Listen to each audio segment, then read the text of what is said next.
Heads up. Heads up. Here she comes. Now in the front, please, guys. Down, please.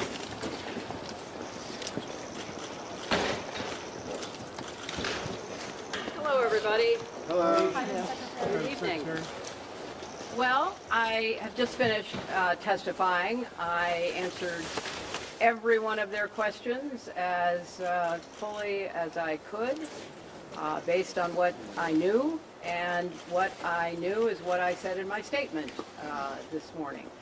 I never met Jeffrey Epstein, never had any connection or communication with him. I knew Ghislaine Maxwell casually as an acquaintance, but whatever they asked me, I did my very best to respond. It was disappointing that they refused to hold a public hearing, so I wouldn't have to be out here characterizing it for you. You could have seen it for yourself. We had asked for that. We think it would have been better for the committee and its efforts to gather whatever information they are seeking. We had a bit of a challenge in the beginning because we had agreed upon rules based on the fact it was going to be a closed hearing at their demand, and one of the members violated that rule, which was very upsetting because it suggested that they might violate other of our agreements. So we had to cease the hearing for a period of time until we could get assurances that no rules would be broken going forward, and we returned to answer questions repetitively, literally over and over again. I don't know how many times I had to say I did not know Jeffrey Epstein. I never went to his island. I never went to his homes. I never went to his offices. So it's on the record numerous times. It then got, at the end, quite unusual because I started being asked about UFOs and a series of questions about Pizzagate, one of the most vile, bogus conspiracy theories that was propagated on the internet that was serving as the basis of a member's questions to me. So I can only say that the best exchange that I had came at the very end, when, contrary to every other deposition they have taken, no Republican member asked any questions about Jeffrey Epstein or Ghislaine Maxwell to anyone else they have deposed. And in fact, the Republican members didn't even show up for the deposition of Les Wexner.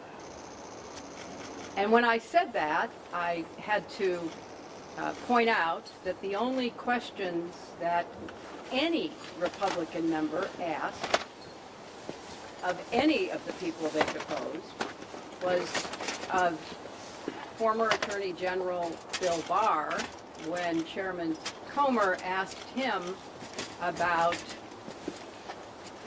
the allegations, in his view, about Russia's involvement in my election in 2016.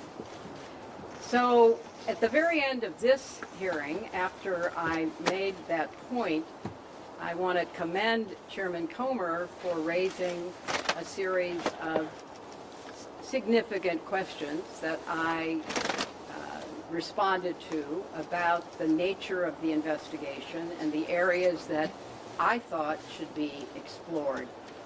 So I appreciated that. I want to see the truth come out.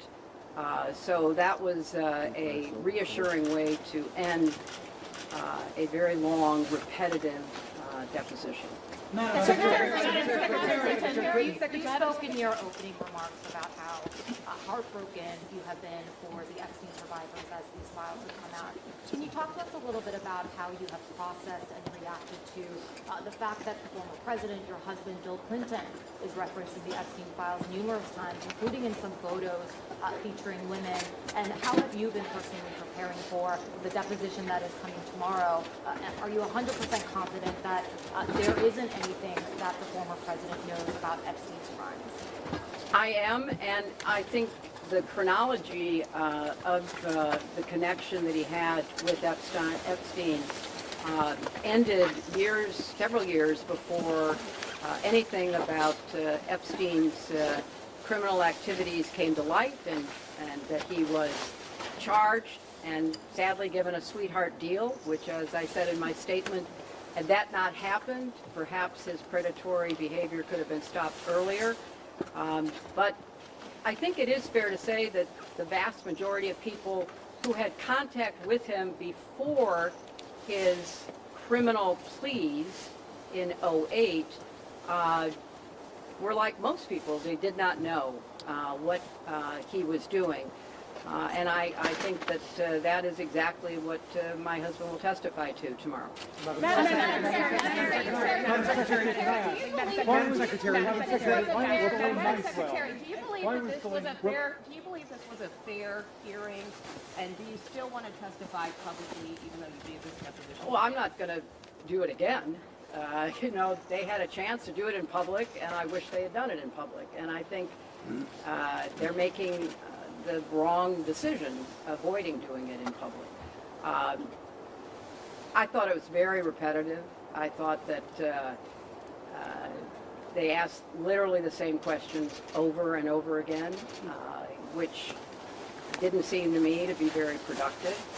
And then, as I said, toward the end, you know, there were other questions that were totally off subject. So if they are going to fulfill their responsibilities to literally investigate the investigations, which is what they originally said was the scope of their work, I think they could have spent the day more productively. Madam Secretary, what was your reaction? Madam Secretary. Madam Secretary. Can I ask, why was Colleen Maxwell invited to the daughter of Chelsea Clinton's wedding in 2010? She'd already been mentioned in a civil lawsuit by Virginia G3 before that. Jeffrey Epstein had already been convicted. She came as the +1, the guest of someone who was invited.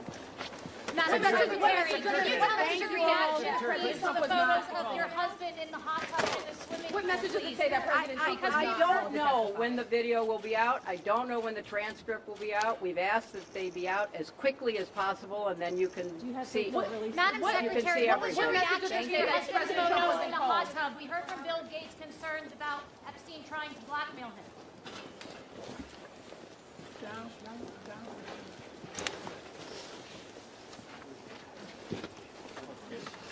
Very good.